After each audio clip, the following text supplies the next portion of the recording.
Assalamualaikum warahmatullahi wabarakatuh. Kembali lagi di channel Mapak Budaya. Kali ini saya akan membahas tentang sebuah candi Buddha yang dipercaya ukurannya jauh lebih besar dari Candi Borobudur. Seperti yang kita ketahui bahwa Candi Borobudur ini adalah candi Buddha yang saat ini dinobatkan sebagai candi Buddha terbesar di Indonesia, bahkan telah masuk dalam daftar 7 keajaiban dunia.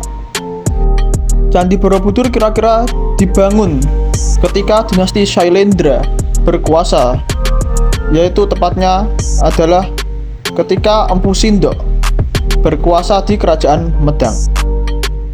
Namun, bagaimana pendapat Anda apabila ada suatu argumen dari beberapa peneliti yang mengatakan bahwa masih ada candi yang ukurannya jauh lebih besar daripada Candi Borobudur itu sendiri, dan dengan aliran yang sama pula, yaitu adalah aliran Buddha. Tepatnya ada di Kabupaten Kediri, di Desa Adan-Adan, Kecamatan Ngurah, atau yang lebih dikenal sebagai situs Adan-Adan ini disahkan sebagai benda cagar budaya pada tahun 2010 silam. Bagaimana peneliti atau arkeolog dapat berargumentasi bahwa situs ini dipercaya apabila sudah menjadi sebuah candi atau sudah direkonstruksi akan menjadi sebuah candi Buddha yang ukurannya jauh lebih besar daripada Candi Borobudur itu sendiri? Maka akan kita lihat fakta-faktanya melalui beberapa data terkait. Seperti yang kita lihat ini, mungkin ini adalah salah satu sudut dari penggalian atau ekskavasi yang dilakukan oleh tim arkeolog, yaitu adalah berupa struktur susunan batu bata, juga beberapa alat-alat rumah tangga yang terbuat dari tanah liat. Bagaimana dengan ini? Sebuah penemuan arca dwara pala yang dianggap sebagai arca dwara pala yang tidak lazim atau sangat langka. Mungkin kita bertanya-tanya, di mana ketidaklaziman dari arca ini?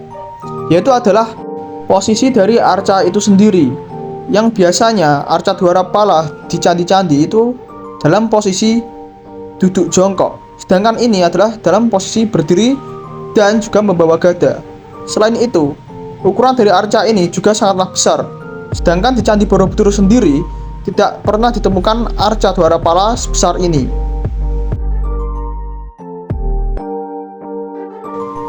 Selain itu juga ditemukan potongan kepala arca yang diduga oleh para arkeolog adalah kepala bodhisatwa. Bodhisatwa adalah salah satu manifestasi dari Buddha itu sendiri. Seperti yang kita lihat, ukurannya sangat indah sekali, namun masih belum ditemukan bagian tubuh bawahnya dan hanya masih ditemukan pada bagian potongan kepalanya saja. Selanjutnya adalah penemuan Makara.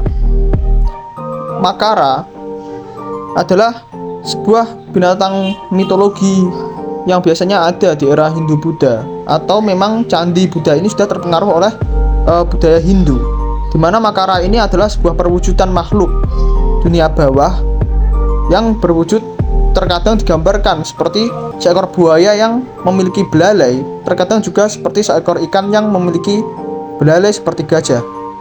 Kurang lebih seperti ini gambaran Makara dari candi lain, yaitu berbentuk seperti ikan, lebih mirip ikan paus ya, namun memiliki tubuh yang panjang seperti ular.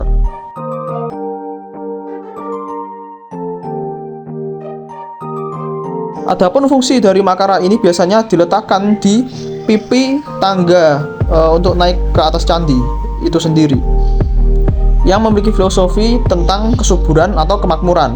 Atau bisa juga Makara ini ditempatkan sebagai tempat mengalirnya air irigasi yang ada di candi. Dan ini adalah ukiran Makara yang ditemukan di daerah India. Seperti kita lihat bahwa dia memiliki belalai dan gading seperti gajah, namun memiliki ekor atau tubuh juga seperti ikan. Sedangkan figur manusia yang menunggangi itu adalah bisa juga disebut sebagai Gana.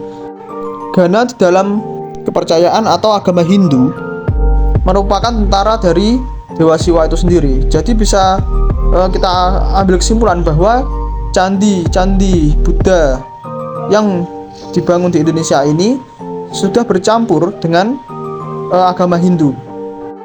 Dan selanjutnya ini adalah sebuah makara yang masih terpendam di situs Adan-Adan. Bisa kita perhatikan, itu adalah ujung pada bagian atas makara tersebut. Makara ini pada awalnya berbentuk hanya seperti sebuah gundukan arca yang mencuat dari bawah tanah, sehingga dilakukanlah proses ekskavasi oleh Badan Kepurbakalaan Kediri. Dan selanjutnya ini adalah proses dari penggalian tersebut, dan masih memakan waktu yang cukup panjang pada saat itu dikarenakan tidak menggunakan alat-alat yang canggih seperti bulldozer dan sebagainya untuk berhati-hati agar relief ini tidak rusak terkena alat berat tersebut. Dan ini dibantu oleh masyarakat sekitar situs Adan-Adan itu sendiri.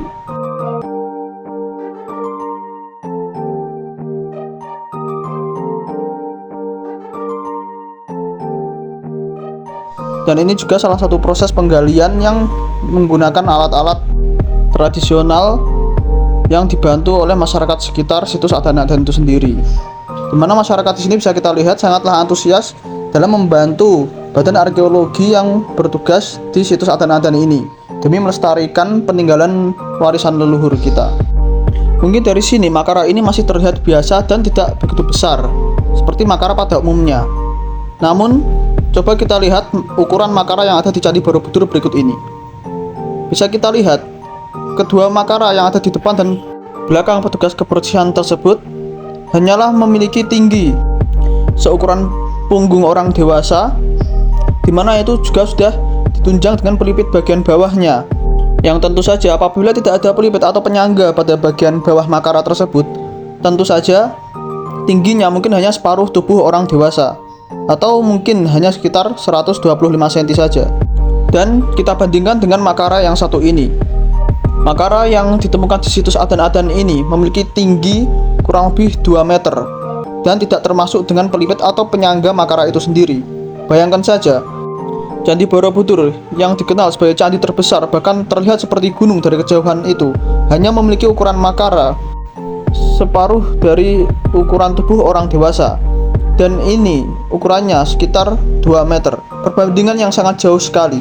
Oleh sebab itu, maka tidak sedikit para ahli arkeolog yang menyatakan bahwa kemungkinan besar apabila situs Adan-Adan ini digali secara sepenuhnya, maka akan menjadi sebuah candi yang ukurannya 2 kali lipat lebih besar daripada Candi Borobudur yang ada di Jawa Tengah. Kira-kira bagaimana pendapat para pemirsa mengenai statement dari para arkeolog tersebut? Silahkan tulis di kolom komentar. Sekian penjelasan dari saya mengenai fakta-fakta dari situs Adan-Adan yang ada di Kabupaten Kediri. Apabila ada kurang lebihnya, mohon maaf. Dan jangan lupa untuk like, komen, dan subscribe. Wassalamualaikum warahmatullahi wabarakatuh.